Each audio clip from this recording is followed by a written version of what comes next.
Start. अध्यक्ष महोदय, आज की चर्चा में आपके सामने जो विषय आएंगे, जहां तक मैं समझता हूं, वह हर प्रांत के साधारण नागरिक से संबंध रखता है। यह बहुत ही महत्वपूर्ण चर्चा का विषय है। इसको केवल वोट या नोट का सवाल नहीं कहा जा सकता है। इसकी वास्तविक स्थिति सामने रखकर सोचना पड़ेगा। आज की बढ़ती हुई महंगाई, जो कि दिन पर दिन हमें दबाए जा रही है, उसका मुकाबला हम किस तरह करेंगे। विरोधियों ने बहुत सी बातें कही हैं, लेकिन ऐसा कोई ठोस रास्ता हमारे सामने नहीं रखा जिसके करने से हम अपने आप को उबार सकें। मैं इस बात को मंजूर करता हूं और शासन भी मंजूर करता है कि आज अनाज के अंदर जो कीमतों का बढ़ावा हुआ है, मैं आज देखता हूं कि गेहूं, ज्वार, मक्का में 90% तक का भाव बढ़ा हुआ है।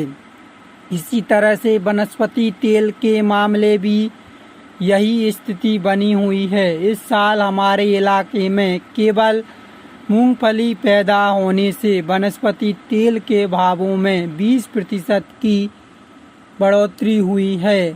डालडा वनस्पति के जिस भाव की हम अपेक्षा कर रहे थे, वह भी केवल 40% के करीब बढ़ गया है और महंगाई मुंह बाए हमारी ओर खड़ी हुई है। हमने हरित क्रांति का नारा दिया था, उससे मसला हल नहीं होने वाला जब तक कि सिंचाई का प्रतिशत बढ़कर ऊपर न चला जाए, वह भी सीमित रह जाएगा। पैरा। अध्यक्ष महोदय, मैं जानता हूं कि आज हमारे यहाँ जब हम महंगाई की बात करते हैं तो इसके लिए हमें आसपास के प्रांतों से सहयोग लेना चाहिए, लेकिन सरकार पड़ोसी राज्य से कोई सहयोग नहीं ले रही है। जब राजस्थान, गुजरात और महाराष्ट्र में भुखमरी पड़ी थी, उस समय शासन यहाँ से वहाँ माल भेज रहा था। वहाँ पर 1 किलो चावल की कीमत 5 रुपये चल रही थी और आप यहाँ के काश्तकार से उसी माल को 1 रुपये किलो में लेना चाहते थे। इससे मुनाफे की प्रवृत्ति को प्रोत्साहन मिलता है कि वहाँ माल पहुँचाकर ज़्यादा से ज़्यादा मुनाफा कमा लिया जाए।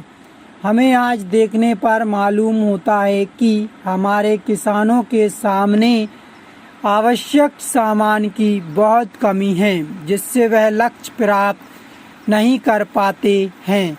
इसलिए यह सवाल पैदा होता है, शासन की डबल नीति है। एक ओर शासन वस्तुओं पर नियंत्रण रखा है, दूसरी ओर खुले बाजार में भी माल रख रहा है।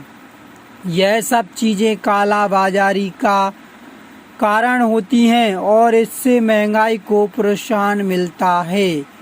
शासन ने जिन चीज़ों पर नियंत्रण किया था, वह चीज़ उपभोक्ताओं तक पहुंचाई जाए तो मालूम होता है कि वह भी नहीं पहुंची।